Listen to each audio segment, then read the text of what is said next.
Hello, welcome back to the channel. It's JPA here.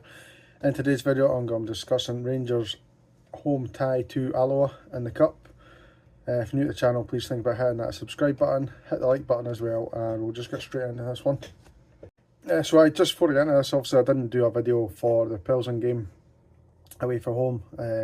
Truth is I didn't actually watch the game, so I didn't really feel right on giving my opinion on it when I didn't actually see the game. I've seen the highlights obviously, but you can't really get too much information from that other than shots and goals and that kind of stuff. So I don't know how we played.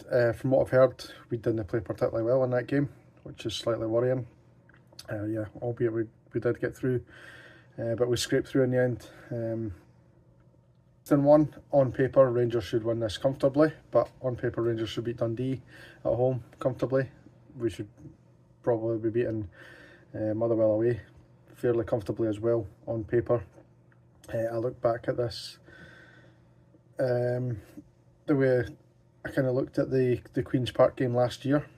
Obviously a lot of people said that was a shock that we lost that game. For me, I don't think it was. The way we were playing at that point in time, the fact that they put in a performance very similar to what like Dundee would do, like St Johnstone, Ross County, all these type of teams, they all just seem to sit in their two banks of five and they just soak up the pressure, and they just stay in the game as long as they can, and they'll always know that they'll at least get one chance. Unfortunately for us, it seems that every opposition has one or two chances and takes them, whereas we need 4, 5, 6, maybe 7 chances to score the goals, which is really frustrating. This one I'm quite worried about, I'm not going to lie. As I say, on paper we should be absolutely taking this team apart, really. Without any disrespect, we really should be beating this team fairly comfortable, but I'm not convinced we will. I'm not going to go into what their form's like or anything like that, because we know exactly how they're going to play at Ibrox. As I said, they're going to sit in, they're going to make it difficult for us, they're going to make it frustrating for us. They're going to be disciplined defensively, they're going to be switched on, they're going to deal with crosses coming out of the box on a regular basis, and ultimately they're just going to try and stay in the game as long as possible, get the crowd on our backs, because we know if we didn't score by 20-25 minutes, we're going to hear the groans for the stands, and that's what I'll look to do. So there's no point looking at their form or anything like that, because they're not going to play like that, how they play in their league games and all that. So I just completely skip over Alloa's form. Go to Rangers now. Desser's injury doesn't look as bad as it first was, according to Russell Martin, so that's a good one. He obviously won't make this game, but he's in contention for Tuesday night against Club Brugge. Hamza, Mikey Moore, Asgard, Aarons all back in the squad, so they're in contention. I wouldn't think most of them will start. Possibly Aarons might start at left back, because obviously we've got the situation with Jefty right now, where he's involved in a potential transfer to Palmeiras for £6 million, which, if that's true, fantastic move for Rangers. I like Jefty, but he's not quite had the level that we thought he would.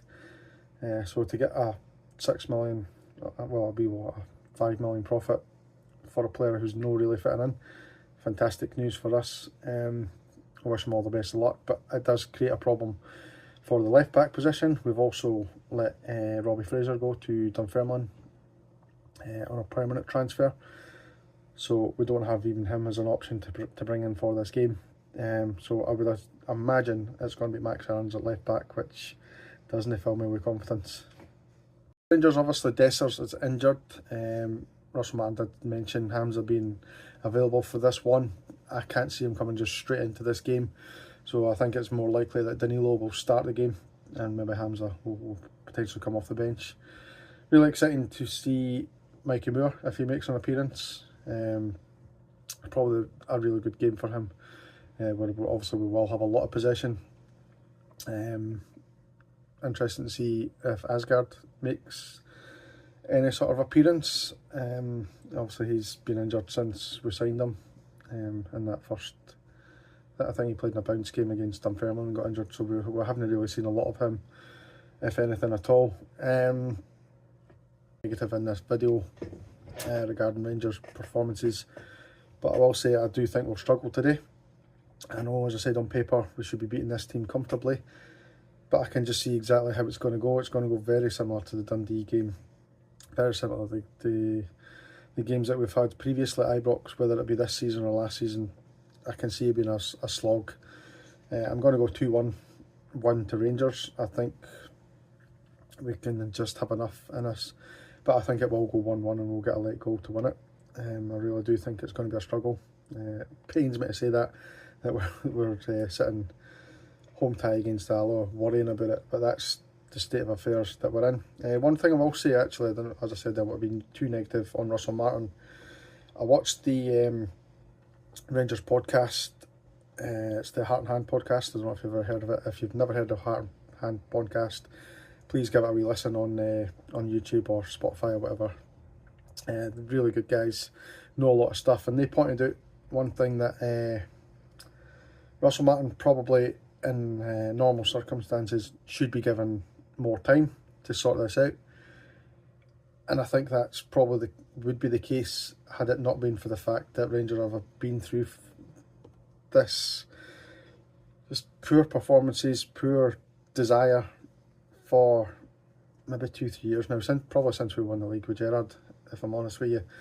So that kind of factors its way into it as well, rather than just, oh, it's a new manager coming in with new ideas, new players, and you've got to give them time. I completely understand that, but hand in hand, I'm right. We've been through it far too many times, far too much scar tissue there for Rangers fans, and we can see already what's happening, and that's where the fear comes from. So it's probably unfair on Russell Martin in many ways, but I just wanted to kind of put that out there. Again, it's not my idea, but I do agree with it. So yeah, tell me what you guys think about that. I'd normally go for goal scorers. I didn't actually know who's going to start the game. I will go Tavernier for one of the goals, but I don't know. As I said, there's going to be quite a number of changes in this game. Russell Martin made it clear that it's not going to be like 11 changes and we're going to see a completely different team. But due to injuries and stuff and people come back, I'm not exactly 100% sure what the team's going to look like. So I didn't know who's going to play and who's going to score. And that's the video done, guys. Thank you very much for watching, and I will see you in the next video. Hopefully we will be in the next round by that point.